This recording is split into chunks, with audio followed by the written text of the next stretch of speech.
¿Qué tal? Muy buenas noches. Gracias por la invitación para poder compartir con ustedes algunas ideas sobre lo que es la tutela cautelar y también la tutela diferenciada, que vamos a ver esta noche. Poder compartir con ustedes algunas reflexiones sobre este tema que de hecho es muy interesante.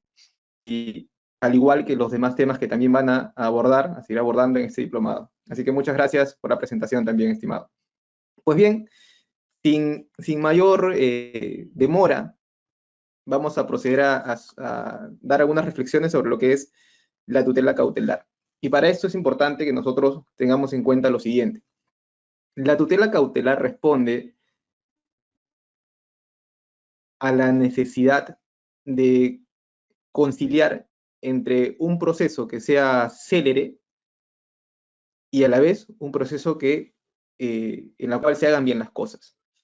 Porque esto a veces, por querer hacer las cosas de manera rápida, se pueden hacer mal, y si se quiere hacer las cosas bien, necesariamente tiene que tomarse un tiempo el proceso. Entonces las medidas cautelar permite justamente armonizar eso. Y la medida cautelar es un derecho fundamental, la tutela cautelar como tal.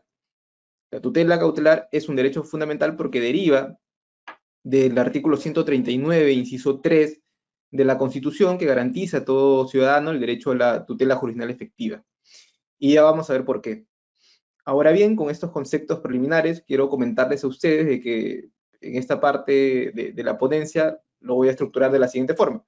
Primero vamos a hacer una reflexión, un análisis, un estudio respecto de la tutela cautelar, viendo su presupuesto, que como sabemos son tres: el peligro de la demora, la verosimilitud y la adecuación o la razonabilidad. Posteriormente, en una segunda parte de la ponencia, vamos a ver diversos artículos del Código Procesal Civil, del Código Procesal Constitucional, un análisis de artículos, y también vamos a ver varias casuísticas, jurisprudencias, y ya en una tercera parte de esta exposición vamos a ver lo que son la tutela diferenciada. Pues bien, ahora sí, cuando nosotros nos referimos a una tutela cautelar, debemos primero entender de que hay varias formas de tutela. Una de ellas es la tutela de cognición, que la tutela de cognición concluye con la emisión de una sentencia, ya sea declarativa, constitutiva o de condena. En la sentencia declarativa, pues, como su propio nombre lo dice, declara, zanja una situación, una incertidumbre jurídica. En la sentencia constitutiva, pues se modifica o se extingue una relación jurídica o una situación jurídica. Y en la sentencia de condena, ya esta sentencia importa pues una obligación de dar, hacer o no hacer. En la tutela de ejecución, ya lo que se busca es materializar lo que se ha decidido en la sentencia. Siempre la tutela de ejecución opera sobre el plano de una sentencia de condena, ¿no? Lo que se ejecutan son obligaciones de dar, hacer o no hacer, porque las sentencias declarativas no son susceptibles de ejecución. Concluye con la emisión de la sentencia. Y la tutela cautelar lo que busca, queridos amigos, es proteger anticipadamente, por decirlo así, hasta que llegue una decisión final, una determinada situación, ¿no? Salvaguardar algo. La tutela cautelar, nos dice Juan Monroy, que se da mientras el incumplimiento por parte de un sujeto de una norma primaria es inmediata, la eficacia sustitutiva de la jurisdicción es mediata. Esto quiere decir de que cuando se lesiona un derecho, la lesión de ese derecho es de manera inmediata. Sin embargo, cuando nosotros recurrimos a un proceso judicial, la protección que nos brinda el Estado es tardía. Pasa mucho tiempo para que nos tengan que brindar una tutela jurisdiccional. Y esto se debe a que en el proceso judicial hay diversas actuaciones que se tienen que desarrollar. Requiere de un tiempo, como veníamos hablando al inicio. Y este tiempo depende de las partes y también del juez, porque cada uno de ellos requiere de un tiempo para una determinada actuación procesal. Entonces, acá viene justamente la reflexión que hacíamos al inicio entre Lo que queremos en el proceso es hacer definitivamente las cosas bien, para llegar a la verdad de los hechos. Pero para llegar finalmente a esa verdad de los hechos que nosotros queremos establecer, se requiere de un tiempo. Y a veces hay situaciones en las que ese tiempo es un peligro, constituye verdaderamente un peligro. Y ahí opera la medida cautelar.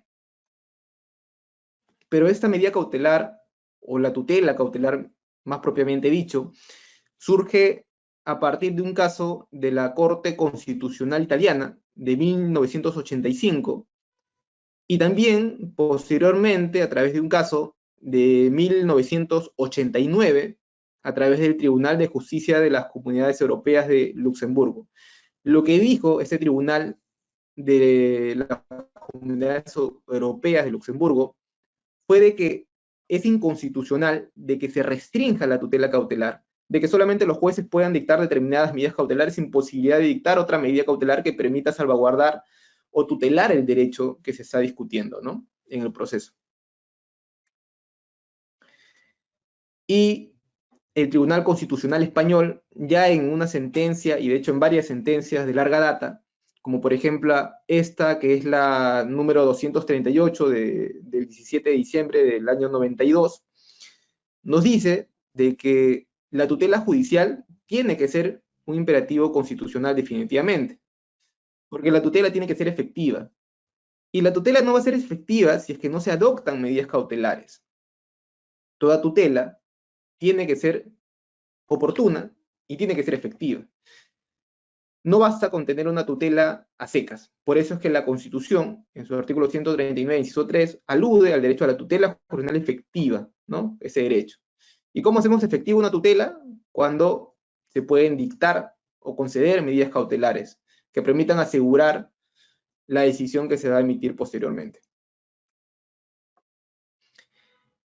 Autores como por ejemplo Joan Picoy sostienen de que el legislador efectivamente no puede limitar de manera absoluta la posibilidad de adoptar medidas cautelares dirigidas a asegurar la efectividad de la sentencia, pues así vendría a privarse a los justiciables de una garantía que se configura como contenido del derecho a la tutela jurisdiccional efectiva. Ahora, sobre lo que nosotros tenemos que reflexionar. Nuestro Código Procesal Civil peruano, en su artículo 608, regula lo siguiente: que toda medida cautelar tiene por finalidad garantizar el cumplimiento de la decisión definitiva. Garantizar el cumplimiento de la decisión definitiva.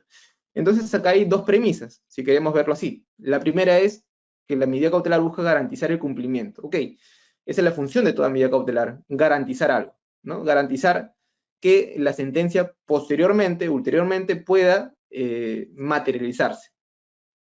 Pero cuando nosotros analizamos la segunda premisa, que sería que la tutela cautelar tiene por finalidad garantizar el cumplimiento, ¿no?, estamos viendo de que el Código Procesal Civil peruano estaría pues entendiendo de que la medida cautelar solamente opera sobre el ámbito de sentencias de condena, cosa que no es así, porque la medida cautelar puede operar respecto de procesos declarativos, constitutivos, o procesos en los cuales se ventile pues un tema, un asunto de condena, ¿no?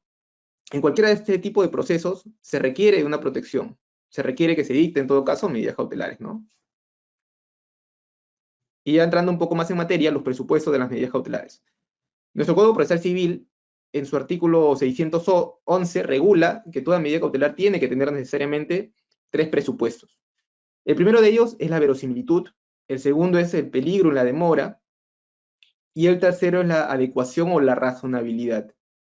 Estos tres presupuestos tienen que concurrir de manera copulativa, ¿no? Los tres tienen que presentarse o configurarse para que el juez pueda conceder la medida cautelar. Si es que uno de ellos falta, entonces el juez no puede conceder la medida cautelar. Me refiero en el caso de la verosimilitud y el peligro en la demora, porque en la adecuación, el juez, si es que, por ejemplo, se pide una medida cautelar, y la vamos a ver más adelante, que no tutele de una forma adecuada el objeto de la medida cautelar, entonces el juez sí puede adecuarlo, ¿no? Lo vamos a ver más adelante.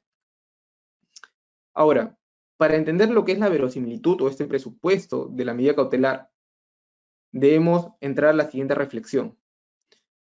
La tutela cautelar va a ser posible si es que tenemos un juicio de probabilidad.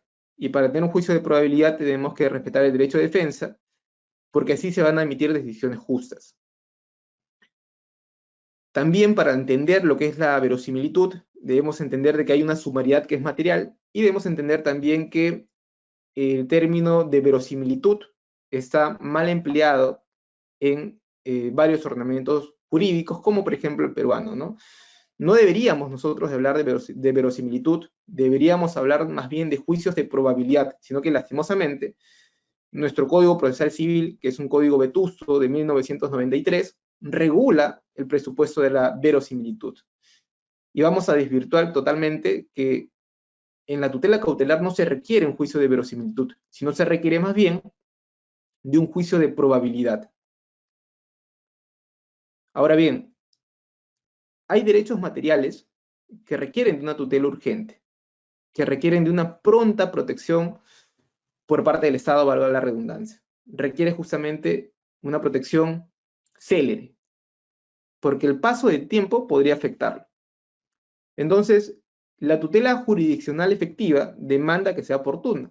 Y para que sea oportuna, hay técnicas procedimentales que el legislador puede emplear.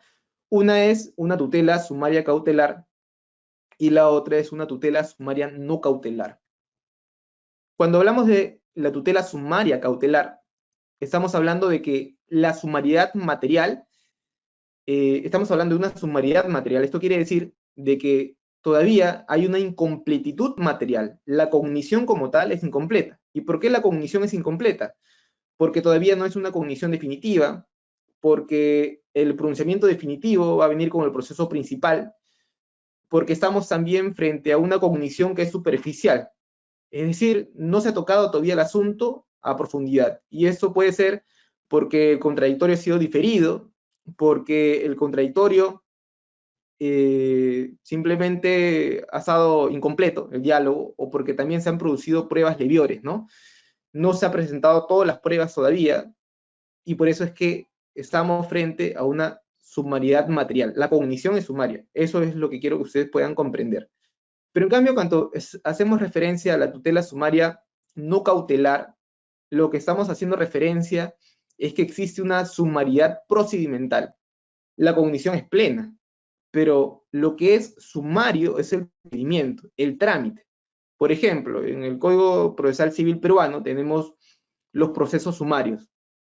Estos procesos sumarios son plenos, pero lo que es sumario es el trámite, el procedimiento, es célere, comparado frente al conocimiento o al proceso abreviado que también regula el Código Procesal Civil. Esta es la diferencia que estriba entre una tutela y otra tutela, ¿no? Nitidiero, por ejemplo, que es un jurista brasileño, él señala que la cognición sumaria es una actividad que tiene por objeto alegaciones y pruebas y que se dirige a la formación de un juicio de probabilidad o juicio de probabilidad. Acá en Perú y en varios ordenamientos jurídicos se regulan juicios de verosimilitud, pero eso es absolutamente equivocado. No debería darse.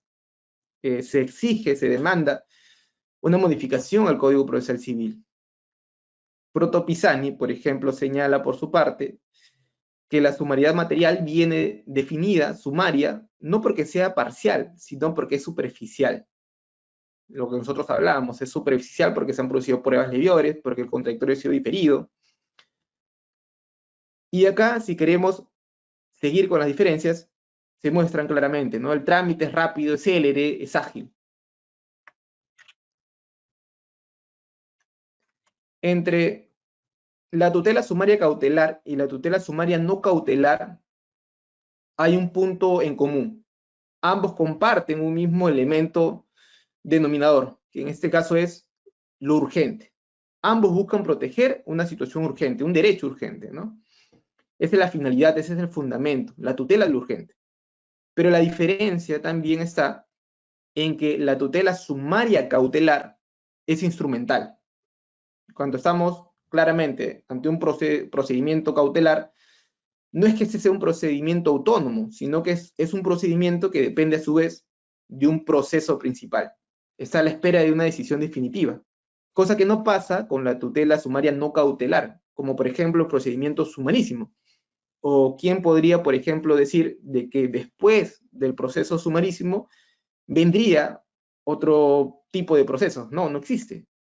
Es un proceso plenario, es un proceso autónomo, no depende de otro tipo de proceso, resuelve el fondo de la controversia, mientras que la tutela cautelar no resuelve a plenitud, por decirlo así, el fondo de la controversia. Además, que también en la tutela sumaria cautelar la decisión que se emite es provisional, es provisoria.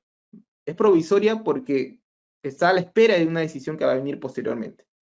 Pero en cambio, en la tutela sumaria no cautelar, la decisión que se emite perdura en el tiempo.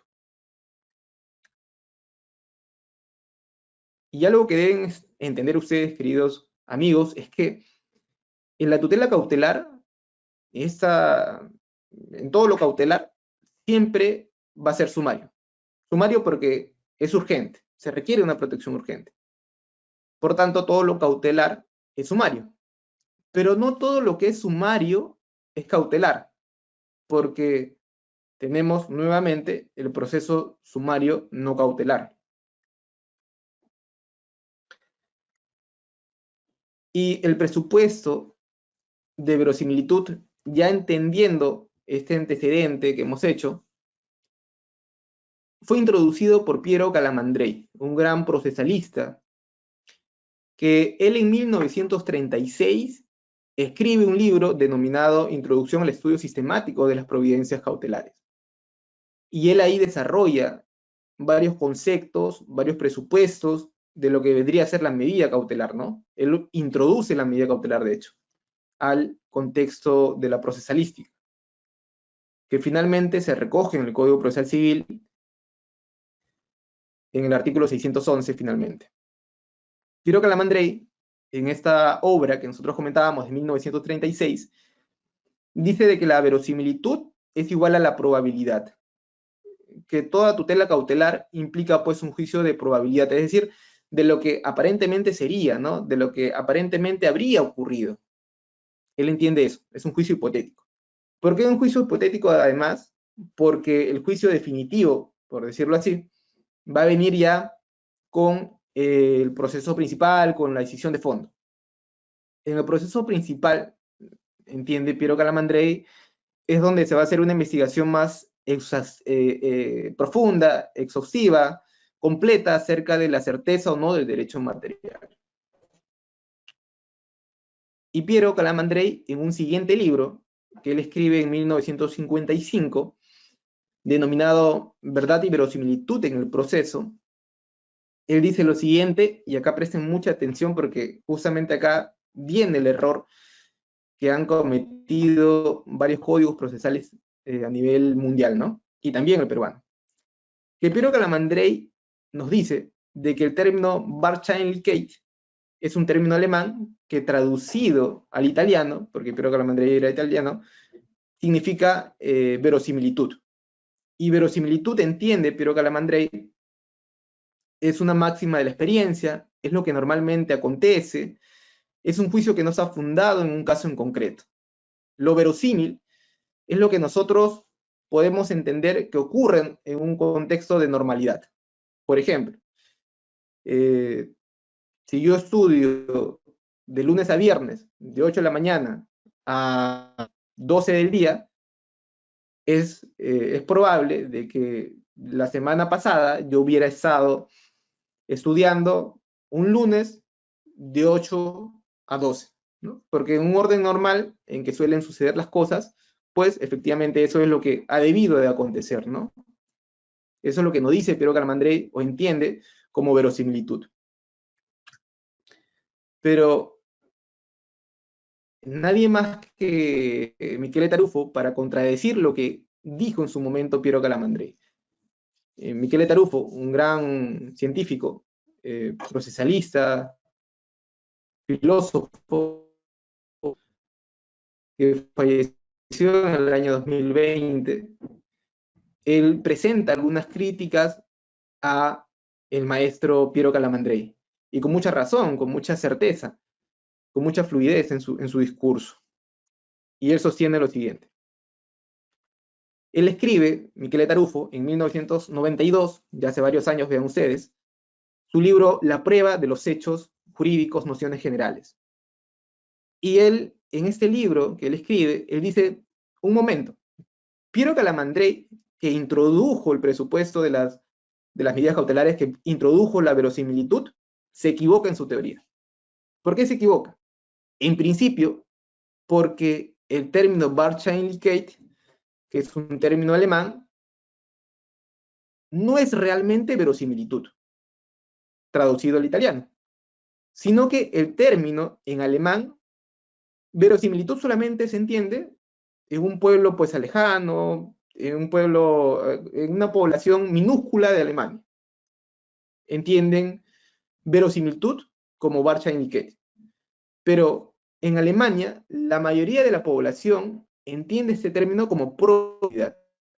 Entonces, en la traducción, Piero Calamandrei no ha tenido que usar el término de verosimilitud, sino ha tenido que usar el término de probabilidad, comenzando por ahí, ¿no? El término estuvo mal, la traducción. Y además, Michele Tarufo nos dice en esta obra de que la verosimilitud no puede ser usado como un sinónimo, como una alternancia de lo que es probabilidad, porque son cuestiones diferentes, ¿no? Dice Michele Tarufo. ¿Por qué?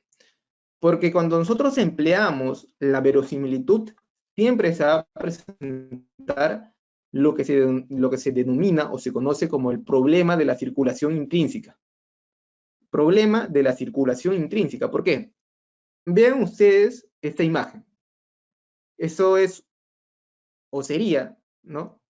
Un cuadro, la fotografía de un cuadro, en la que se observan unos árboles, se observa un paisaje, se observa una laguna, y si nosotros apreciamos a detalle y detenidamente, podríamos suponer de que esa imagen es la huacachina de Ica, ¿no? Es muy verosímil de que eso represente a la huacachina de Ica.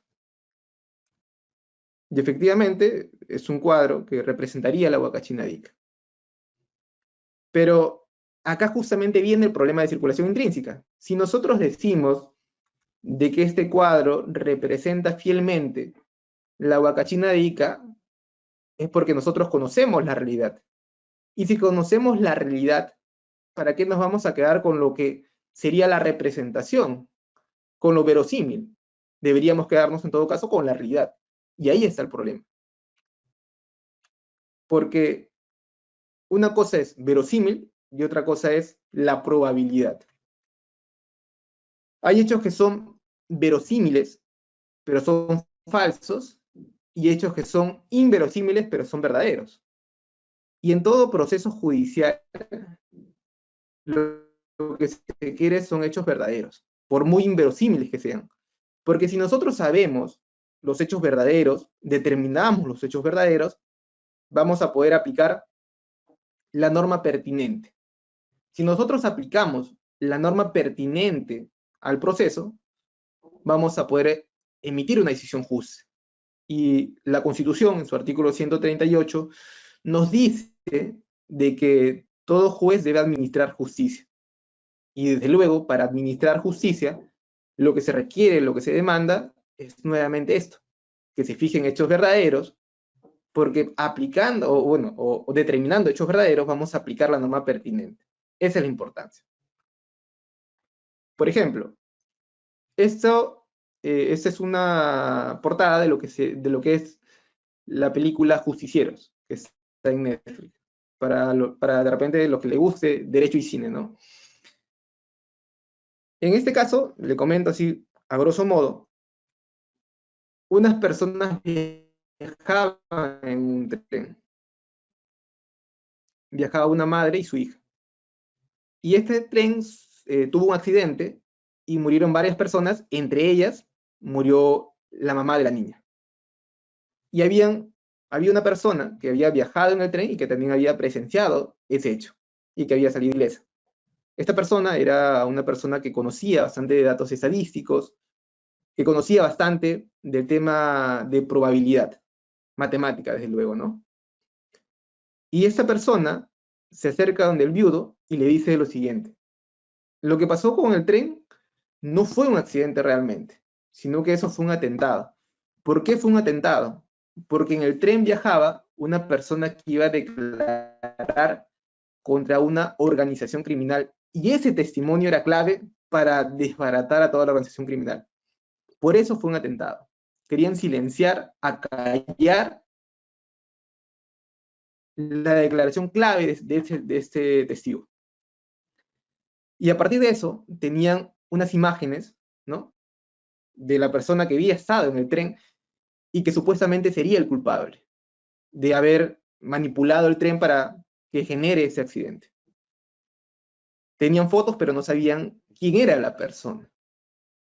Entonces, esta persona que conocía de la probabilidad matemática se acerca donde un amigo y le pide por favor que le ayude a identificar a través del uso de software quién sería la persona que aparece en las imágenes. Y su amigo le dice: mira, según mi sistema, mi software, hay una coincidencia entre la persona que aparece en esta imagen y la persona que aparece en mi base de datos. La coincidencia es al 99.12%. Y esta persona vive en Egipto. Y su amigo lo dice: en Egipto, pero ¿cómo va a ser en Egipto? Si el accidente ha sido acá en Dinamarca. Eso que tú me dices es inverosímil. No es probable de que eso sea así. Porque el accidente nuevamente ha sido en Dinamarca. Y una persona que vive en Egipto es imposible que hubiera estado acá. Su amigo le dice: no, esa es la coincidencia, ese es el estándar para hablar de coincidencias. Y le dice: ¿y qué pasa si tú cambias ese estándar requerido? ¿Qué pasa si tú filtras esta imagen, pero ya no con una coincidencia del 99.12%, sino si tú bajas el rango, ¿no?, la ratio que se exige? Se baja la ratio o la media, y se determina que hay una coincidencia al 95.84% entre la persona que aparecía en la fotografía que se había tomado en el tren con una persona que aparecía en la base de datos. Y coincidentemente, bajo un estándar del 95.84%, esta persona vivía en Dinamarca. Entonces su amigo le dice: ya, él es, porque el estándar es alto, pero aparte de eso, porque también domicilia en Dinamarca. A partir de eso, de este dato probabilístico matemáticamente, y de esta verosimilitud, ¿no?, empiezan una serie de actos de venganza hacia la persona que estaba en el tren, que habría descarrilado el tren y que había producido la muerte de esta persona que finalmente quedó viuda. Atacan a la organización criminal, se cometen una serie de asesinatos, y al final, casi al final de la película, ellos se dan cuenta de que se habían equivocado, de que lo que habían dicho al principio, de que la persona que había estado en el tren no había sido la persona que tenía una coincidencia del 95%, sino la persona que tenía la coincidencia del 99.12%. Y ellos dicen: hubo un error, nos equivocamos apenas el 3.28%. Y eso es importante porque nos demuestra de que hay hechos que son inverosímiles, pero verdaderos, como por ejemplo, es inverosímil de que alguien de Egipto estuviera en Dinamarca, pero resultó verdadero. Como hay, por ejemplo, hechos que son verosímiles, pero son falsos. Y finalmente la película concluye, y ese es el resumen, es que finalmente fue un accidente, nunca fue un atentado. Fue mera casualidad que estuvieran ahí algunas personas. Y la persona pues se arrepiente a diversas personas. Y esto es lo que quería mostrarles con lo que es juicio de probabilidad. Pero veamos otro ejemplo. En una ciudad hay buses de dos colores, buses rojos y buses celestes. Hay buses que son rojos y que representan el 99% de los buses de la ciudad, o el 90% de los buses de la ciudad. Pero en cambio, los buses celestes representan un 10% de los buses de la ciudad. Imaginemos por un momento de que ocurre un accidente en la ciudad, automovilístico, desde luego. Hay una persona herida y no se sabe quién es el que ha ocasionado el accidente. ¿Qué bus? Si el bus rojo o el bus celeste. Se sabe que ha sido un bus, pero no se sabe qué tipo de bus ha sido, ¿no? Entonces, si nosotros aplicamos, por ejemplo, un juicio de verosimilitud, podríamos decir de que es verosímil de que hubiera sido el bus rojo, porque hay un mayor número de estos buses, representan un 90%, entonces es más verosímil de que sea pues un bus rojo. Pero esta verosimilitud puede que sea falsa, porque puede, a pesar de que sea un porcentaje diminuto, de que sea un bus celeste. Y cuando trabajamos bajo juicios de verosimilitud ocurre eso. Ocurre de que solamente nos basamos en las máximas de la experiencia, lo que normalmente acontece, ¿no? Y la verosimilitud siempre es preprobatoria, no trabaja con el ámbito de las pruebas. Por ejemplo, acá en Perú tenemos las medidas cautelares que se dictan sin conocimiento de la otra parte, solo con las pruebas presentadas por la parte demandante. No hay una completitud de todas las pruebas, ¿no? El contradictorio en ese supuesto es diferido. Ojo, no es que no haya contradictorio. La posibilidad de contradecir los argumentos y las pruebas presentadas por la parte demandante. No es que no haya. Sí hay contradictorio, sino que el contradictorio está diferido. Lo ideal siempre es que el contradictorio sea previo. Ahora, otra característica de la verosimilitud es que siempre se prescinde de prueba. Si ustedes se dan cuenta, cuando se dictan las medidas cautelares, se hace prescindiendo de toda la prueba dictada por el demandado. Se agota con la representación, no se aproxima a la verdad. ¿Y por qué la verosimilitud no se aproxima a la verdad? Porque si solamente escuchamos a una sola de las partes, no vamos a poder tener el rompecabezas completo. Si no tenemos el rompecabezas completo, entonces nosotros no podemos, o mal haríamos, en poder decidir y emitir una decisión justa. Y en la verosimilitud hay una relación lógica de correspondencia o representación con un objeto u hecho con, un hecho con un orden normal en que suceden las cosas. En cambio, la probabilidad, hablar de juicios de probabilidad es sin duda alguna referirnos a que existe una aproximación a la verdad, si es probatoria, eminentemente probatoria, porque hay un choque dialéctico entre dos partes. Y a partir del choque dialéctico, del contradictorio entre ambas partes, ya se forma el juicio de probabilidad, ya se forma una decisión justa. Probabilidad es o significa decir de que la proposición corresponde en determinada medida a la verdad.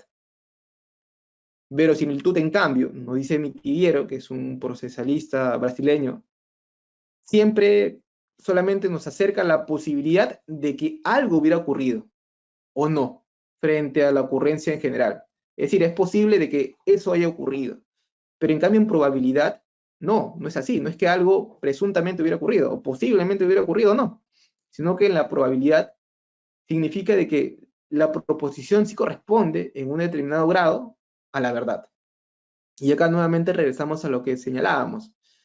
En el proceso judicial, en todo tipo de proceso, lo que se quiere es llegar a la verdad. Y para llegar a la verdad, tenemos que saber cuáles han sido verdaderamente los hechos.